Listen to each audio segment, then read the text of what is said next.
सुगा तोर जीवा जननी के मोर सुगा नदी कहाँ ले रे जंगल जाबो, पत्ता टूट के लानबो, त खाना खाबो, त थाना जाबो। और जंगल उजाड़ देही त कहाँ से पत्ता तोड़बो कि थाना जाबो, कि काम है खाना खाबो त थाना जाबो। हम 2013-14 से इस क्षेत्र को बचाने के लिए संघर्ष कर रहे हैं। यह आदिवासी क्षेत्र है जहाँ पे आदिवासी पेड़ों की पूजा करते हैं। जो अभी परसा खदान चल रहा है, इस परसा खदान की फर्जी ग्राम सभा के तहत जो स्वीकृति दी गई है, उस स्वीकृति को निरस्त कराने के लिए और आवंटन को निरस्त कराने के लिए धरना चल रहा है। यदि ये निरस्त नहीं हुआ तो हसदेव का व्यापक जो जैव विविधता से परिपूर्ण जंगल है उस पर प्रभाव पड़ेगा। ये आश्वासन दिए थे आपके क्षेत्र के आदिवासियों को और आपके क्षेत्र के जंगल को हम विनाश नहीं होने देंगे, लेकिन जब सत्ता में आने के बाद में यही कांग्रेस पार्टी आज हमें तितिर बितिर और हमारी जो संवैधानिक अधिकार है उसको कुचल रही है।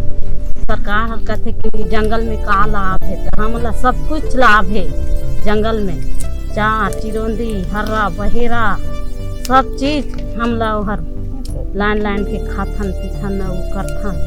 सरकार थोड़े राजा, हमन राजा बोला तो हम बनाए हैं सरकार ला, हमला वो थोड़े बनाई से हम वोट नहीं देबो तो सरकार बनी। नमस्कार, मैं तेज हूँ और अभी हम राजधानी रायपुर से लगभग 300 किलोमीटर दूर पहुँचे हुए हैं।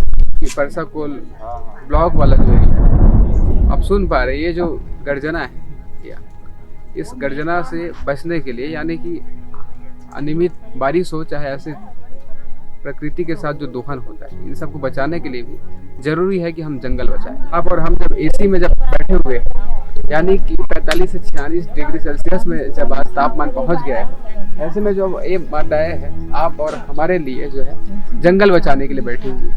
हसदेव अरण्य जो है अलग अलग मामलों में ये लोग देखेंगे, जो चाहे सिंचाई का मुद्दा हो, चाहे कोल माइन बाजू में देख पा रहे होंगे आप, अडानी ग्रुप का एक कोल माइन पीछे जो है, और इस पर विस्तृत पूरी रिपोर्ट हम इसको बताएंगे कैसे जो है मुद्दा कब से शुरू होता है और कैसे कहाँ तक आगे बढ़ जाता है। साफ पानी, शुद्ध हवा और उपजाऊ मिट्टी बचाएंगे। ये लड़ाई तो एक ही गांव का नहीं है, क्योंकि एक दूसरा गांव विस्थापित हो रहा है तो हम दूर दूर तक रहने वाले भी उससे प्रभावित हो रहे हैं। तो फिर हम हसदेव अरण्य बचाओ संघर्ष समिति के नाम से एक संगठन तैयार किए, जिसमें 35 गाँव के लोग अभी भी हैं उसमें सदस्य। एक हम उस पर लड़ाई लड़ पाए कि अभी हम बैठे हैं धरना में। ये धरना स्थल परसा गांव का जो परसा खदान की जो क्षेत्र है, हरिहरपुर, साली और फतेहपुर, जिसका गांव विस्थापित होने वाला है। यहाँ मेन समस्या है कि जो खदानों की वजह से मैंने तमाम जो खदान होंगे और जो जंगल कटेगा, गांव विस्थापित होगा और आदिवासियों का जो रहवास क्षेत्र है वो रहवास क्षेत्र पूरा खत्म हो जाएगा। ये क्षेत्र 5वां अनुसूचित क्षेत्र है, ऐसा एक लागू कानून है यहाँ पे, और यह आदिवासी क्षेत्र है जहाँ पे आदिवासी पेड़ों की पूजा करते हैं। 27-26 तारीख को ढोल नगाड़े के साथ में हमारा कठोरी त्यौहार मनाए। उसी बीच उसी रात में कंपनी और फॉरेस्ट के अधिकारियों द्वारा रात में पेड़ की कटाई की गई। तो हम इसको चोरी मानते हैं। कंपनी यहाँ पे इतना हद कर दी है, मतलब अलीगल काम कर रही है, जबकि हम उनको बार बार मना कर रहे हैं कि हम ज़मीन नहीं देंगे। हमारे जो ग्राम सभा हुआ है वो कंपनी फर्जी की है। केंद्र सरकार यहाँ पे कोल आवंटन की और कोल आवंटन करने के बाद में एमडीओ के तहत अडानी को ठेके के तौर पे मतलब दी है। तो यहाँ पे जो आदिवासी जो ज़मीन है उसको कैसे मतलब गैर आदिवासी ये कंपनी कैसे मतलब ले सकती है। ये आदिवासी की क्षेत्र में सर्वोपरि ग्राम सभा यहाँ पे है, तो ग्राम सभा को पूछना चाहिए, लेकिन सरकार उस पर क्यों कर रही है। हाल ही में परसा खदान जो खुली उसमें हम लोग का ज़मीन गया था। हम लोग 2 भाई हैं, क्योंकि हम लोग को एक नौकरी तक नहीं दिया गया, हम लोग को एक जॉब का छोटा सा अपॉर्चुनिटी प्राप्त नहीं है और दूसरा खदान के लिए जा रहा है हम लोग को ज़मीन। और गांव के हमारे भाई लोग को कितने जो अशिक्षित लोग हैं उन लोग को भी इसी तरह से बहला फुसला करके बिना नौकरी दिए अपने चुंगल में फंसाने का षड्यंत्र किया है। बहुत गलत तरीक़े से मौजा वितरण कर रहा है। जो इनका जो नीति है ठीक नहीं है। हम लोग जो बेरोजगारी हैं, जो काम करने के लिए इच्छुक है, जो जाते हैं इनको काम मांगने, तो ये बस वही हम लोग का जो भाई है वो सामने ला के दारू पिला के 10,000 पैसा दे के भला फुसला के ज़बरदस्ती अपना कैप्चर में लाना चाह रहा है और हमको भाई भाई में बुझाने का काम कर रहा है। सारे जो कंपनी है प्रेमनगर के लोगों को कंपनी अपने बसों में और गाड़ियों में भर भर के रात में ही लाइन में बैठा दिए, उनको पैसे में खरीद करके ला करके, और उन लोग इतने ही बोल रहे थे कि हम समर्थन कर रहे हैं, जिनका दूर दूर से परसा खदान की जमीन से नहीं, उनको समर्थन करवा रहे थे और गांव के लोग उसका विरोध कर रहे थे, भाई हम खदान। और दूसरी चीज़, यहाँ जो हरदेव का जो जंगल है, यहाँ हाथियों का विचरण क्षेत्र है, यहाँ रहते भी हैं और इस जंगल कटने से उनको बड़ी नुकसान होता है। और हाथी के साथ साथ अन्य जीव जंतु हैं, भालू, शेर, चीता, सारे यहाँ आते जाते रहते हैं, रहते भी हैं, तो उनको बड़ी प्रभाव पड़ने वाला है इसका।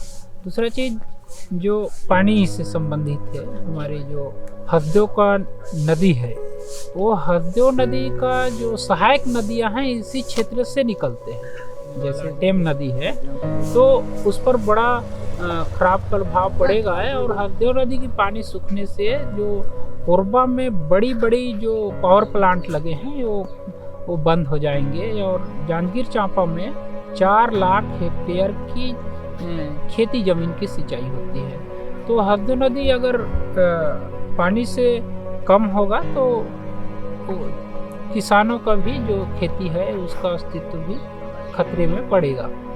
लगातार जो प्रदूषित हो रहा है और ऑक्सीजन की कमी पिछले समय में भी देखा गया कि कोरोना आया तो ऑक्सीजन के लिए त्राही लोग हो रहे थे, तो वो ऑक्सीजन हमारे हसदेव का क्षेत्र है, यही पूरे भारत देश में बहुत अच्छे से ऑक्सीजन का मेंटेनेंस करता है। सरकार कहते कि जंगल में का लाभ है, तो हमला सब कुछ लाभ है। 12 महीना लकड़ी पान सब चीज लाना था, हमें मुखारी तक लाना था। शहर के लोग मन बरस घोंसती तेल हम जंगल से लाइन के घोंसा था। सरकार हम बात नहीं सुने थे, सरकार जमीन सरकार लगा था कि हमें बस सरकार नहीं है, सरकार हम खुद सरकार हैं। हम यूथ की तरफ से आज पूरे सोशल मीडिया के माध्यम से एक जानकारी सभी को देना चाहते हैं। जैसे कि हसदेव अरण्य जो है 3 क्षेत्र से मिलकर यहाँ काफ़ी 11,000 हेक्टेयर से बड़ी भूमि पे जो जैव विविधता को लेकर जो यहाँ बसा हुआ क्षेत्र है। जैसे 2011 के में जो यहाँ नो गो करके क्षेत्र इस चीज़ को रिजर्व किया गया था कि यहाँ कोई भी खनन ना किया जाए। जो राज्य सरकार है वो यहाँ पर खनन और पेड़ कटाई का जो कार्य किया जा रहा है, और इसमें 2 लाख से ज़्यादा हमारे जो वन्य भूमि के क्षेत्र हैं और जो पेड़ है वो कट के हमको नुकसान होगा। एक चीज़ और है जो अभी जो मीडिया में वायरल कर रहे हैं, तो यहाँ पे समझ नहीं पा रहे हैं। अभी तक मतलब परसा ईस्ट केतेबासन अलग खदान है, परसा खदान अलग है, तो जो ग्राम सभा फर्जी है वो परसा खदान की है। हम 2013-14 से इस क्षेत्र को बचाने के लिए संघर्ष कर रहे हैं। कई शासन प्रशासन के दरवाजा पे खटखटा चुके संवैधानिक तौर पे, लेकिन आज सरकार हमारी जो आवेदनों का कोई अवहेलना नहीं सुनी। 2020-21 में ग्राम फतेहपुर में 73 दिन धरने पे बैठे थे, उस धरने का भी कोई महत्व सरकार ने नहीं समझी। तो फिर हमने सरकार को सरगुजा से 300 किलोमीटर पदयात्रा करके बताना चाहे कि हमारा दुख, हमारे साथ अन्याय हुआ है, लेकिन सरकार उस पर क्यों मुकर रही है, हमारे दर्द को नहीं समझी। यही सरकार 2015 में हमारे ही ये हसदेव अरण्य बचाओ संघर्ष समिति की गठन में समिति में आके आश्वासन दिए थे राहुल गांधी और भूपेश बघेल जी कि आपके क्षेत्र के आदिवासियों को और आपके क्षेत्र के जंगल को हम विनाश नहीं होने देंगे। लेकिन जब सत्ता में आने के बाद में यही कांग्रेस पार्टी आज हमें तितिर बितिर और हमारी जो संवैधानिक अधिकार है उसको कुचल रहे हैं। हम बार बार बता रहे हैं सरकार तक कि ये ग्राम सभा फर्जी है, हमारे साथ में धोखा हुआ है। हमारा जो ग्राम सभा हुआ वो यहाँ पे नहीं, तो रेस्ट हाउस में जाके शासन प्रशासन और कंपनी के अधिकारी किए।